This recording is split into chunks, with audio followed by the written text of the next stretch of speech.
Assalamualaikum warahmatullahi wabarakatuh. Selamat pagi Bapak dosen pengampu dan teman-teman dari kelas MBIE yang berbahagia.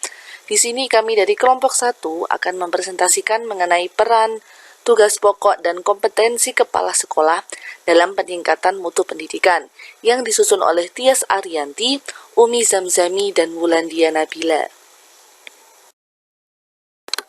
Bab yang pertama, kita akan membahas mengenai peran kepala sekolah dalam meningkatkan mutu pendidikan.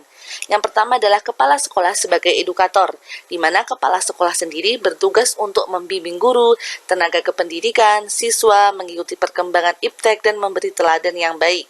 Yang kedua, kepala sekolah sebagai manajer. Nah, mempunyai fungsi yaitu apa saja? Yang pertama, menyusun perencanaan, mengkoordinasi kegiatan, melakukan pengawasan, melakukan evaluasi terhadap kegiatan, mengadakan rapat, dan lain-lainnya. Yang ketiga adalah kepala sekolah sebagai administrator, di mana kepala sekolah bertanggung jawab atas kelancaran segala pekerjaan dan kegiatan administratif di sekolahnya. Yang keempat yaitu kepala sekolah sebagai supervisor. Supervisor sendiri merupakan kegiatan mengamati, mengidentifikasi mana hal-hal yang sudah benar, mana hal yang belum benar, dan mana pula yang tidak benar. Yang kelima, kepala sekolah sebagai leader, di mana kepemimpinan kepala sekolah sendiri merupakan salah satu faktor yang dapat mendorong kepala sekolah dalam mewujudkan visi, misi, tujuan, dan sasaran sekolah melalui program-program yang dilaksanakan. Yang keenam, kepala sekolah sebagai inovator. Yang ketujuh, kepala sekolah sebagai motivator. Nah, kepala sekolah itu harus memiliki strategi yang tepat untuk memberikan motivasi kepada para tenaga kependidikan dalam melakukan berbagai tugas dan fungsinya. Karena kepala sekolah meyakini dengan kemampuan membangun motivasi yang baik akan membangun dan meningkatkan efektivitas dan efisien kerja, sehingga bawahannya mampu berkreasi demi mewujudkan mutu pendidikan yang baik pula. Selanjutnya adalah tugas pokok dari kepala sekolah. Kepala sekolah memiliki berbagai tugas dan tanggung jawab dalam mengelola sekolah, mengembangkan mutu sekolah melalui pembinaan siswa, pembinaan guru, dan anggota staf sekolah yang lainnya. Kepala sekolah sebagai seorang pemimpin harus dapat menampung aspirasi dan keinginan-keinginan bawahannya sehingga apa yang diharapkan dapat dicapai dengan baik.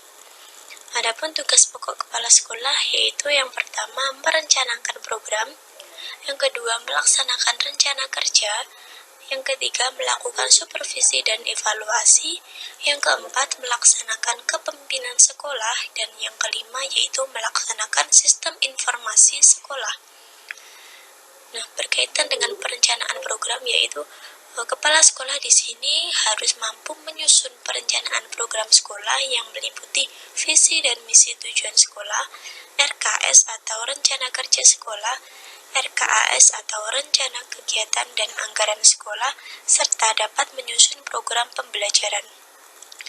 Dalam melaksanakan rencana kerja, kepala sekolah tidak hanya dituntut untuk mampu menyusun perencanaan sekolah, akan tetapi juga harus mampu melaksanakan rencana kerja yang disusunnya.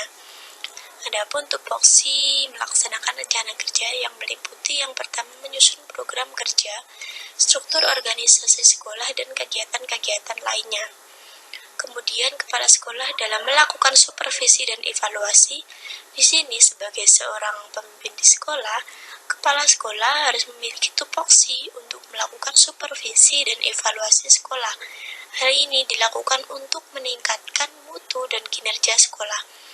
Tupoksi tersebut meliputi penyusunan program supervisi, pelaksanaan program supervisi, pelaksanaan evaluasi dan pengembangan KTSP, serta mengevaluasi pendayagunaan pendidik dan tenaga kependidikan. Sebagai supervisor, kepala sekolah harus dapat mampu menunjukkan perilaku yang profesional.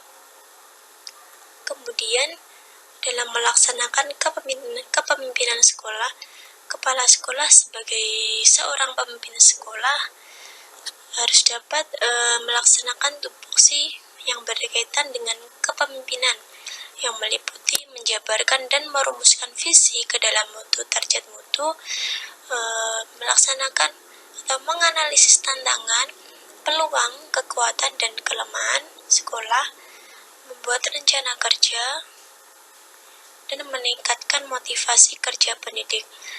Yang keempat yaitu melaksanakan sistem informasi sekolah.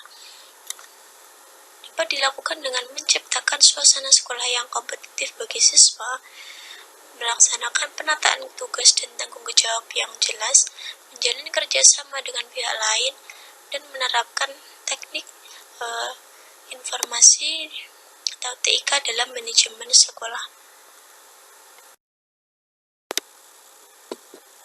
Selanjutnya, kami akan menjelaskan tentang kompetensi kepala sekolah. Yang pertama ada kompetensi kepribadian, yang mana di dalam kompetensi kepribadian ini mencakup beberapa hal yang harus dimiliki oleh seorang kepala sekolah.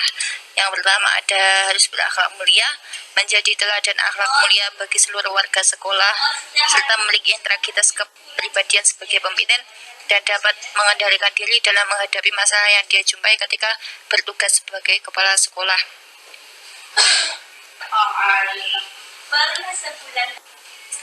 Selanjutnya yaitu kompetensi manajerial, yang mana di dalam kompetensi ini seorang kepala sekolah harus menyusun perencanaan bagi sekolah, mengembangkan organisasi sekolah, mengelola keuangan, tata usaha, sistem informasi, serta hal-hal lainnya yang berkaitan dengan sekolah.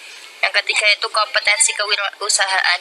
Di dalam kompetensi kewirausahaan ini seorang kepala sekolah harus bisa menciptakan inovasi yang berguna bagi pengembangan sekolah, memiliki motivasi yang kuat untuk sukses dalam melaksanakan tugas pokok dan fungsinya sebagai kepala sekolah.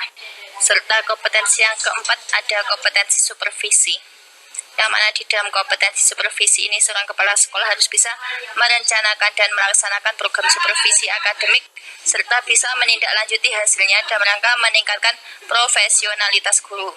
Serta kompetensi yang terakhir yaitu kompetensi sosial.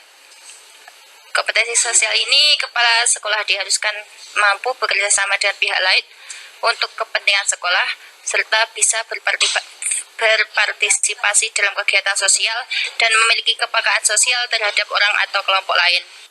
Mungkin sekian presentasi dari kami kelompok 1. Ada kurang lebihnya kami mohon maaf. Akhirul kalam. Assalamualaikum warahmatullahi wabarakatuh.